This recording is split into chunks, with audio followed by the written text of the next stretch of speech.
Good evening, everybody. I hope you're all ready for another session with me. Jack Bookanoon gets lost in a book hole. I think that's what I call my group, my account.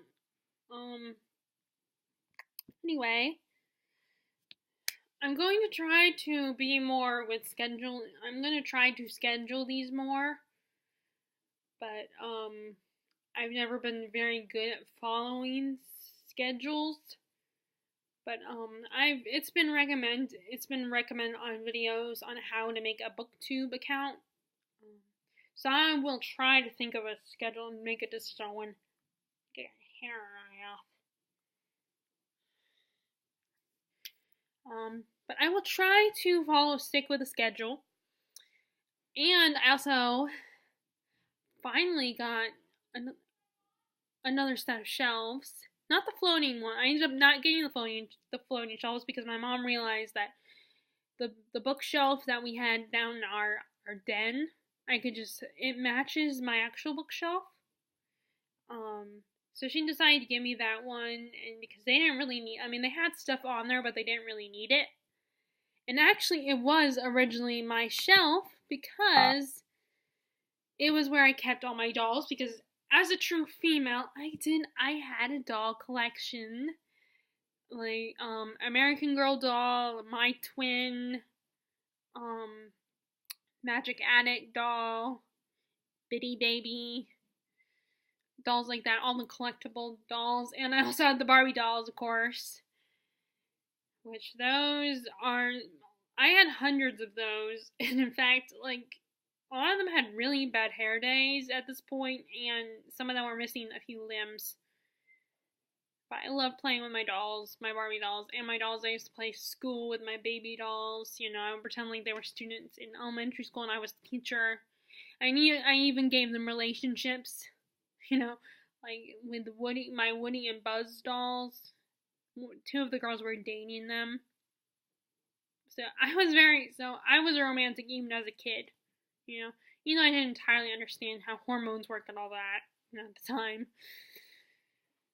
But even then I had that, and I even did that with my Beanie Babies too. But anyway. So basically I got all my DVDs are on that other set of shelves, and now I was able to organize my books, fill in my whole other shelf with all my books, and organize them the way I wanted to. So I'm very happy about that. And today I today I did that. And it was nice to finally get those books that were in the corner. I had books stacked in the corner of my room. And my mom does not like clutter, but I like to organize, and I'm big on organizing my books. I don't have a problem with clutter. But if you look at my desk right now, it's pretty cluttered. But I do like to organize. In fact, last time I went to the library, I offer my services to read the shelves, which is basically going through the shelves and making sure the books are in order, like alphabetically or by numbers. Nonfiction, usually the decimal system, and then fiction, of course, is by author. So the woman who one of the workers allowed me to do that. So I did that. And I'm probably going to ask if I can do that next time, too. If I can do my next trip to the library. Which hopefully by then I will have the Bone Clocks finished. By that date. Because I'm probably not going to check it out for a third time. Because, I enjoy the book and everything, but I'm not, in love with the book. But it's taking me forever to read. Okay, so anyway, let's get to the point of this video. I have decided to do the Big Book tag. Originally created by One Book, One Review. She's the original creator. Okay, so my first big book is, ta-da! Harry Potter and the Order of the Phoenix, which almost everybody's probably mentioned this book. Coming in, this edition has 870 pages. And this, I believe, was one of the early American editions.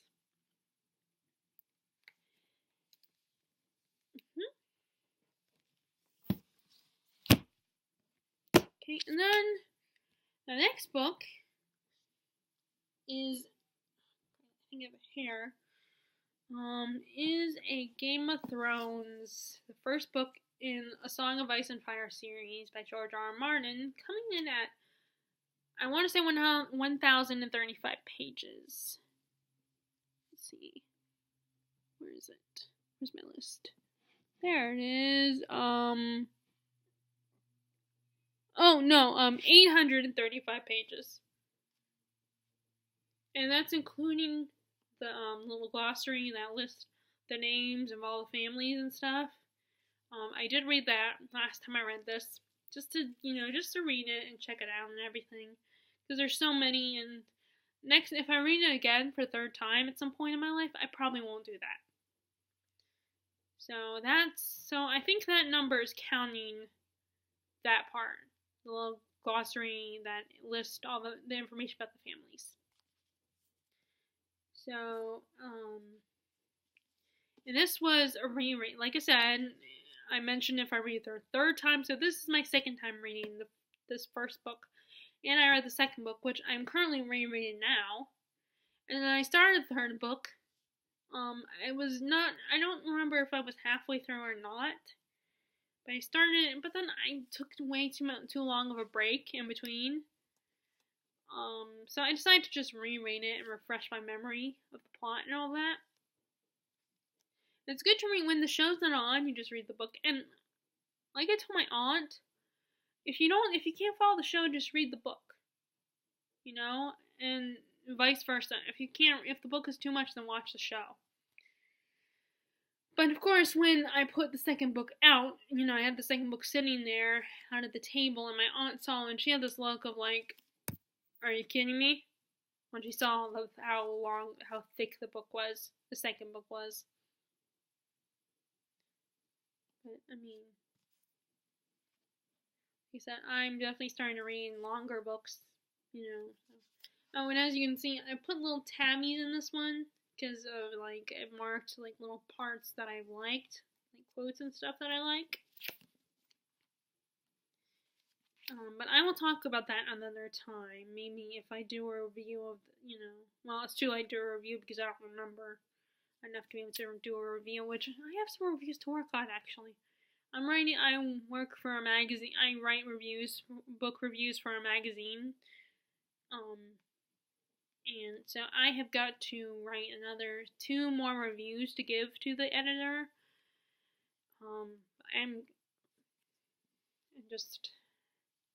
So that, because I'll have to email. Well, I'll probably have to email her and see if she's still good right now, or if I need to give her some reviews for right now. But anyway, that's 835 pages.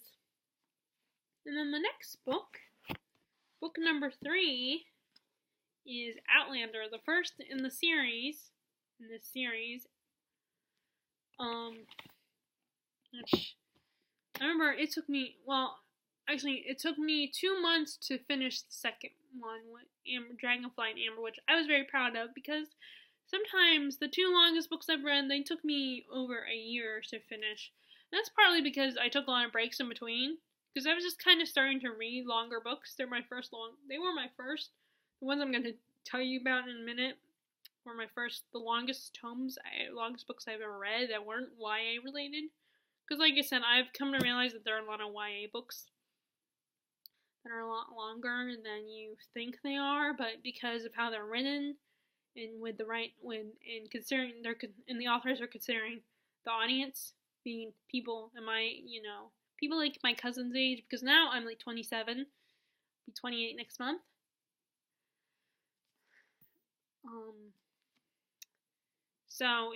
And maybe that's to do with why I'm getting better at reading these books that are this length.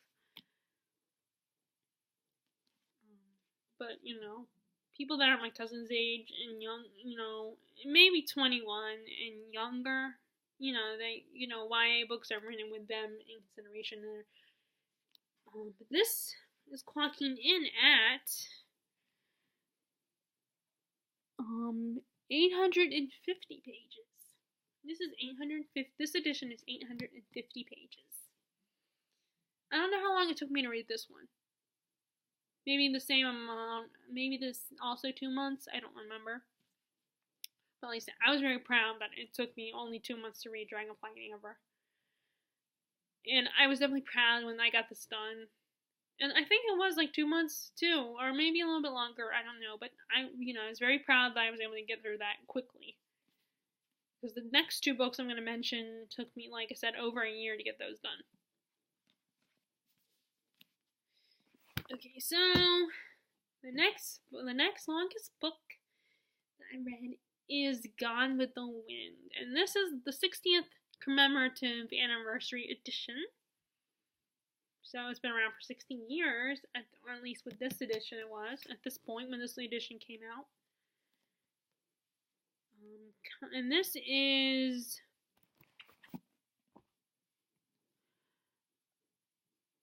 1024, and I don't know if I'm saying that number right, but 1024 essentially.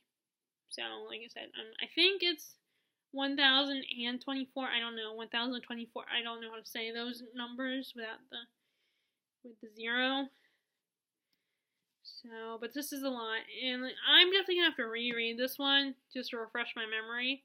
I have the movie, so I know the plot and all that, but it's definitely a good accomplishment as a reader to be able to read a book like this length.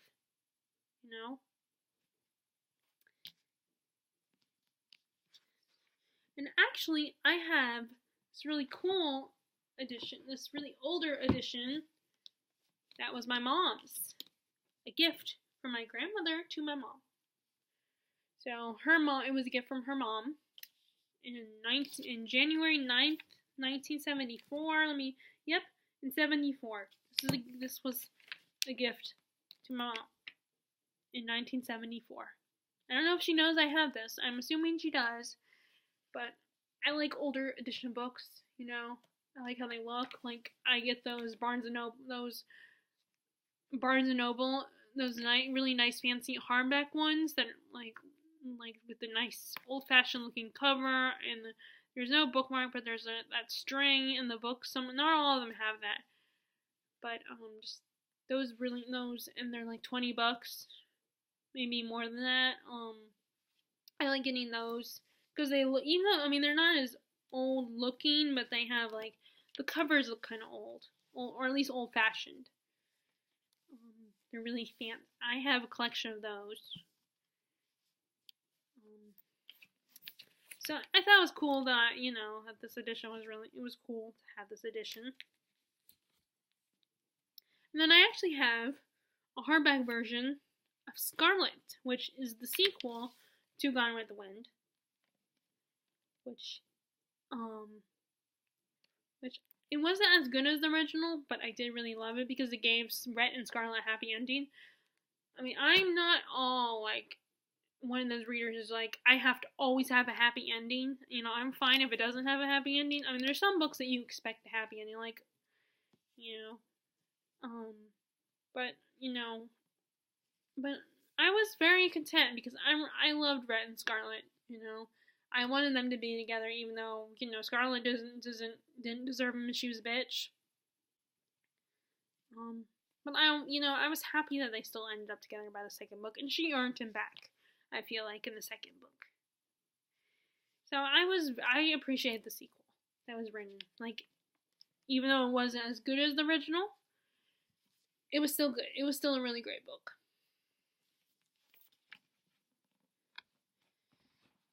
Okay, now the book that took me that is the longest book I ever read.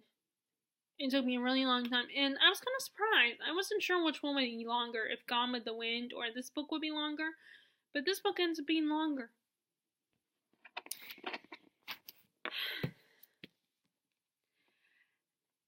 Stephen King, the king of horror, pun intended.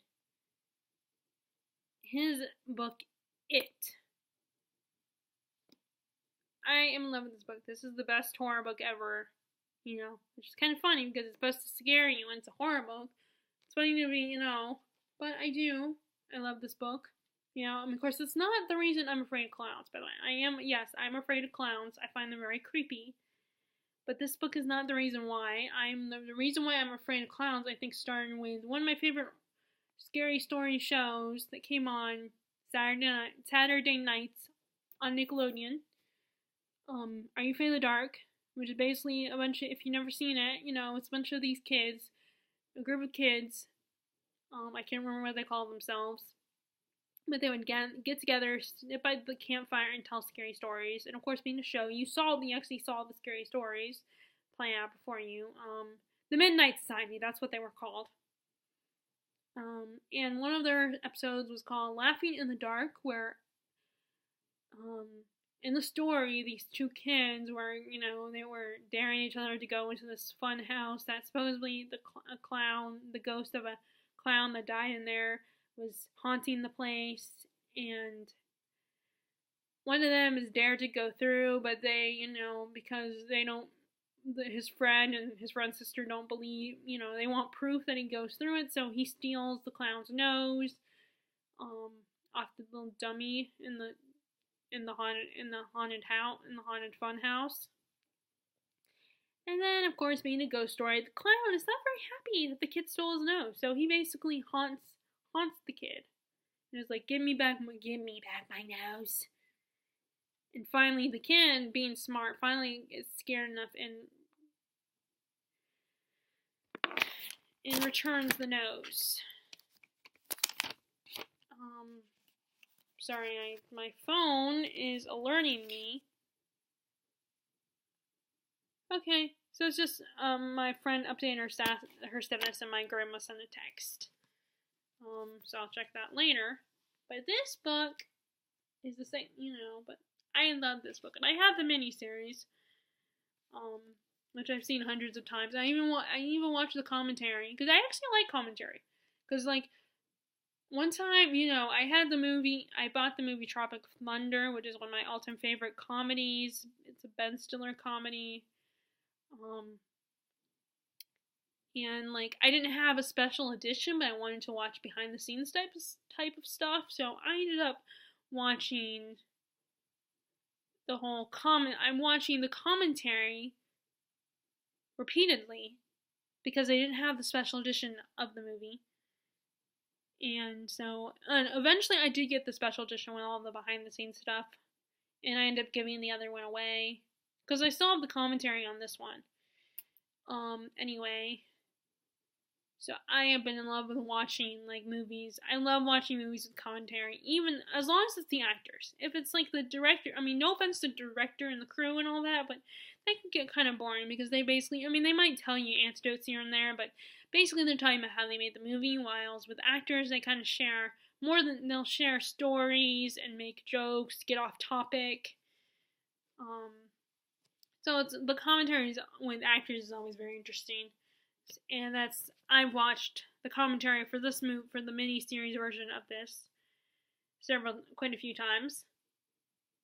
And by the way, I am very apprehensive about the new movie coming out. The trailer looked kind of cool, or at least the sneak peek trailer. That looked kind of creepy, and had creepy music and everything.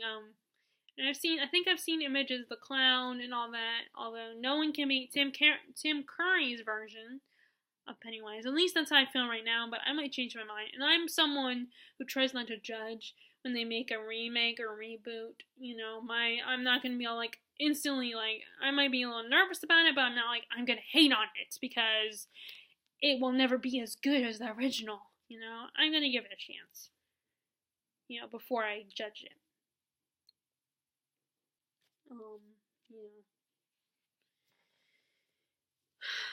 But this is clocking in at, this edition has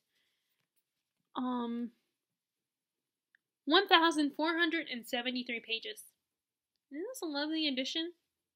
I thought that's really creepy and it was much cheaper than the other.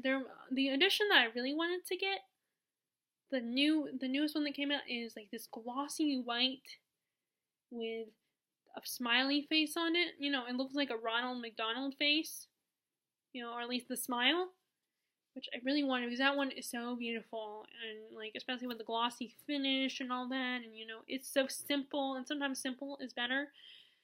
But that one is expensive, so, and right now I have to be careful with how much I spend.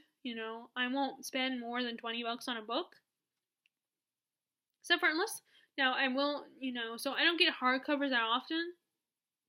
Hardcovers, I agree, are nicer, but I don't get the hardcovers that much because they're usually very expensive. Unless you go to Walmart or Target, which, although Target is the better place to shop for books because Walmart does not have a good selection. Which, I mean, Walmart is not supposed to be. It doesn't just, like, it's not about selling books, it's about selling a bunch of stuff. But Target definitely has a bigger selection. But every Target I've been to has a bigger selection. And if you want to get a nice hardback of a book, like, I got Six of Crows there, the nice fancy hardback with the black lined edge pages. What is I can't remember what Crooked Kingdom. That's the second one, Crooked Kingdom. But with the, that, but I got that one there when I went to Target when I was visiting my sister, and we went to Target, and I got that one. My mom let me get it. She ended up, and I was gonna pay for it, but she ended up paying for me because, I think, maybe not. No, she probably did. A lot of times that ends up happening. Like I'm willing to pay for, but then a lot of times, if we're shopping together, she ends up helping me out a little bit. I am very grateful for. So, but I ended up getting that nice edition of that book at Target. So basically, Target is the best. I feel like. Both Target and Walmart have good prices, but Target has more to offer, more of a selection. But anyway, that's off topic. So, but this is a beautiful edition, and it's still simple. All it has is, like, it's gray with the words and the clown face on there. So this is a lovely edition. And as you can see, I did start rereading it. And I'm at page 383. I don't know what section who I'm on. Maybe I'm on one of Eddie's parts. I don't know.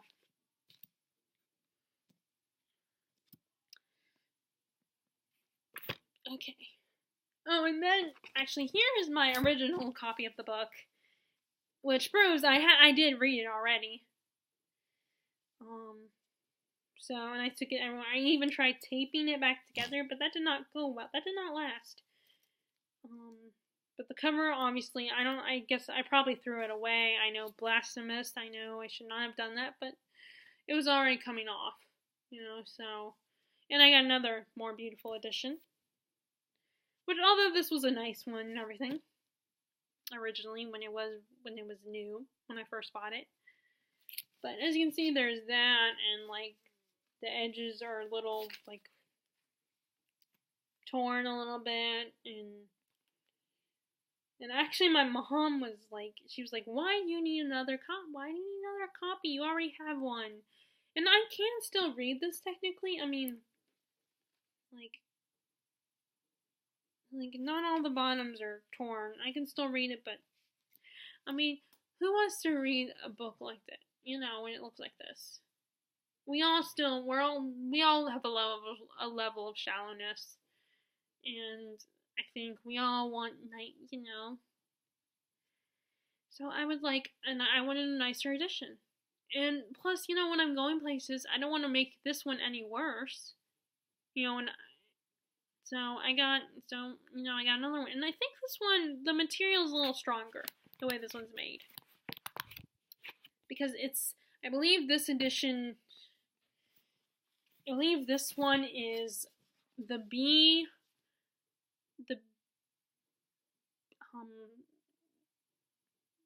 it's like not a trade back, but it's a B something. There's a name for it. I looked it up on Wikipedia because I thought for a second this might have been a trade back, but it's not technically a trade back. But this isn't exactly matte. I think it's made out of stronger material than mass paperback. B paperback, I think that's what it is. Where it's kind of made like a trade paperback, but it's a trade back, but it's not. It's still, but it's stronger. The material's thicker than a mass paperback, I think.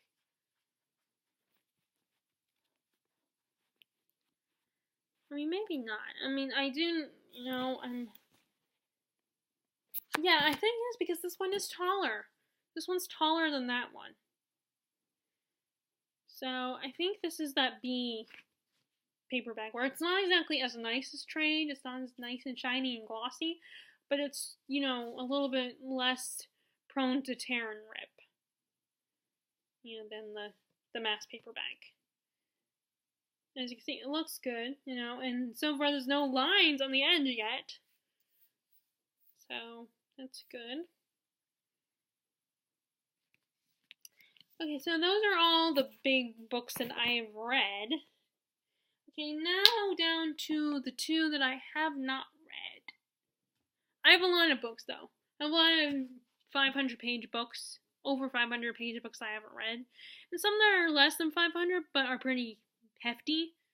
Like 400-page books. But I just, like I said, the first two, I'm just kind of starting to read these books, Like I said, the ones that are not YA, because I've realized that there are a few YA books that are over 500 pages. But again, I feel like it's quicker to get through those because of the way they're written. They're written with younger readers in mind. Our attention spans aren't very good all the time. So, okay, that's the best explanation I've given of that. Okay, so Voyager. Like I said, Outlander was on this, and I read Dragonfly and Amber, which took me, I think, I want to say it took me 2 months to read both those books, which is a record for me. Voyager, which this was not originally my edition. This was my cousin's edition. Okay, let me say this was my cousin's edition. She was gonna let me borrow it, but then when she was visiting, we went to the country bookstore in town, and she ended up just going ahead and buying another copy of it and letting me keep this one. I think. I'm assuming she's gonna let me keep it. I don't know when I'll get around to reading this. Hopefully soon. But this will be. Fortunately, where I wrote, the page number is down, it's covered up at the moment, and I'm, So I will go find it. Okay. Alright. 1,059 pages. And this is in small print, which I have a love-hate relationship with. Small print is kind of annoying, although I know that the reason why these books probably have small print is because you can make them the book smaller with small print. The smaller the print, the smaller the book. And less pages too, I believe. So imagine I wonder what the size of the big trade back of this book is. I can only imagine.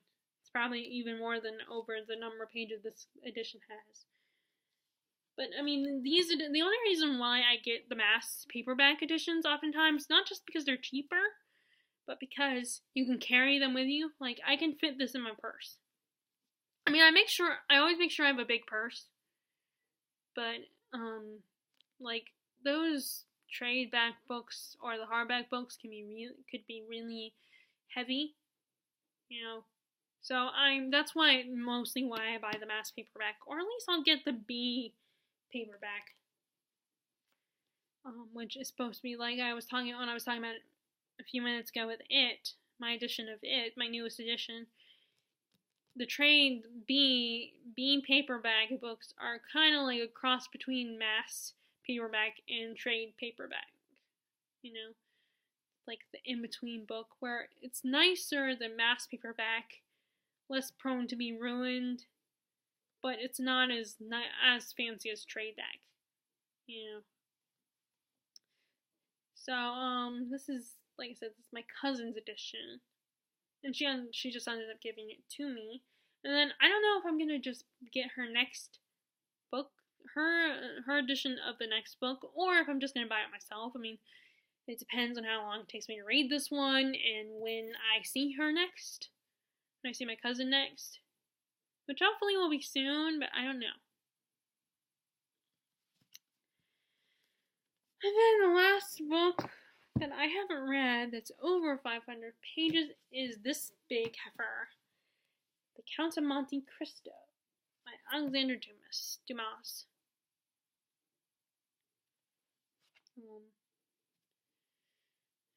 Coming in at, see, like I said, it's covered right.